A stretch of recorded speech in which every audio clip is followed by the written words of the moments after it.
Welcome to English Chats Daily. Your daily partner for easy English conversations.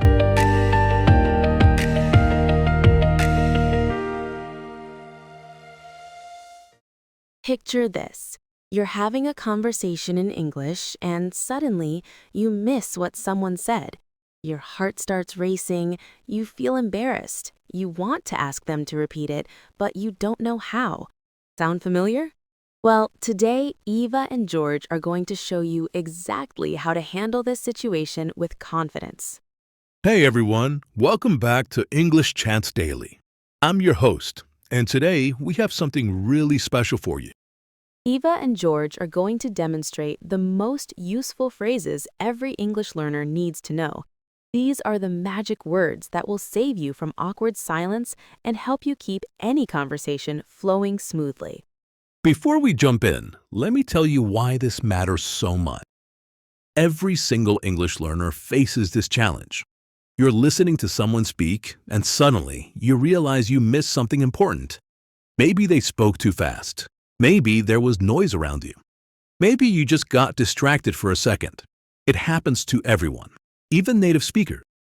The good news is that asking someone to repeat something is completely normal and acceptable in English. Native speakers do it all the time. The key is knowing how to do it politely and naturally. That's exactly what Eva and George are going to teach you today. Let's start with our first scenario. Eva and George are meeting for the first time at a coffee shop. Listen carefully to how they handle situations where they need clarification. Hi there, I'm Eva. Nice to meet you. Hello, Eva. I'm George. Nice to meet you too. I work at the new bookstore downtown on Maple Street, near the big fountain. Sorry, can you repeat that? I didn't catch where you work. Of course, I work at the bookstore on Maple Street. It's near the fountain downtown. Oh, that's great. I love bookstores. What kind of books do you sell there? We sell many different types. We have fiction, history, science, cooking books, travel guides, and children's books. Can you repeat the last part? You said children's books, and what else? I said we have travel guides and children's books. Perfect. That sounds like an amazing bookstore. I'll definitely visit soon. Notice how natural that was? Eva simply said, "Can you repeat that?" And "Can you repeat the last part?" These are perfect phrases for beginners. They're simple, polite, and everyone understands them immediately. Now let's see another scenario. This time, George will need some help understanding Eva. They're talking about weekend plans. George, do you have any plans for this weekend? Well, I'm thinking about going to the new museum exhibition about ancient civilizations and their archaeological discoveries from recent excavation. Wow, that sounds interesting. But can you repeat that? Please speak slowly. Sure. I want to go to the museum. There's a new exhibition about ancient civilization.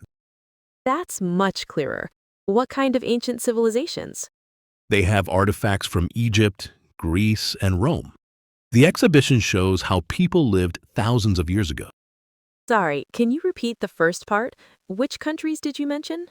Egypt, Greece, and Rome. That sounds fascinating. I love learning about history. Did you hear that magic phrase? Please speak slowly. This is incredibly powerful. Most people are happy to slow down when you ask politely. Don't feel embarrassed about asking someone to speak more slowly. It shows that you're engaged and really want to understand. Let's continue with another conversation. Eva and George are discussing their hobbies. Pay attention to how they use different ways to ask for repetition. Eva, what do you like to do in your free time? I enjoy reading mystery novels, practicing yoga in the morning, going for long walks in the park, and cooking Italian food on weekends. That's a lot of hobbies. Can you repeat that? I want to make sure I understand everything. Of course.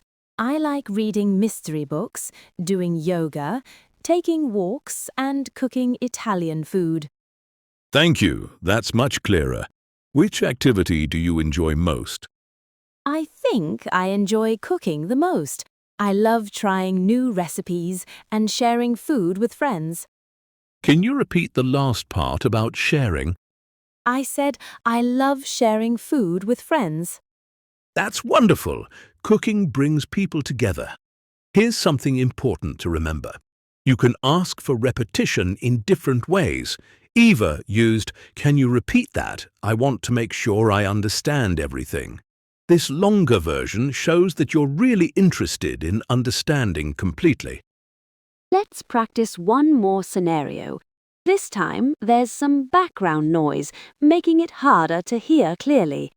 George, I'm planning a trip next month. I want to visit Paris, London, and maybe Barcelona if I have enough time and money. That sounds exciting, but there's a lot of noise here.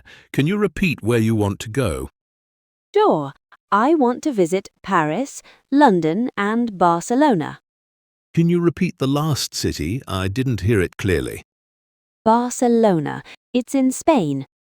Oh, Barcelona. That's a beautiful city. When are you planning to travel? I'm thinking about going in March or April, when the weather's nice and there aren't too many tourists everywhere. Sorry, can you repeat that? Please speak slowly. I want to go in March or April. The weather's good then. Perfect. That sounds like an amazing trip. Now let's practice together. I'll say some sentences and I want you to practice asking for repetition. Remember, use "Can you repeat that?" or "Please speak slowly." Here we go. I went to the store yesterday and bought apples, bananas, oranges and strawberries for the fruit salad. Now you try asking for repetition. My favorite movie is about a detective who solves mysteries in old castles during stormy nights. Practice asking me to repeat that. We should meet tomorrow at 3 o'clock at the coffee shop on Main Street next to the library. Try asking for repetition again. Remember, asking someone to repeat something is not a sign of weakness. It's actually a sign of good communication skills. You're making sure you understand correctly, which helps build better relationships and prevents misunderstandings. The most important thing is to stay calm and confident. Everyone appreciates when you ask for clarification rather than pretending to understand. Native speakers respect learners who ask questions and want to communicate clearly. Keep practicing these phrases. Can you repeat that? And please speak slowly. Use them whenever you need help understanding. The more you practice, the more natural they'll become. That's all for today's English practice session. Remember to subscribe for more daily English conversations, and we'll see you tomorrow with Eva and George for another exciting lesson.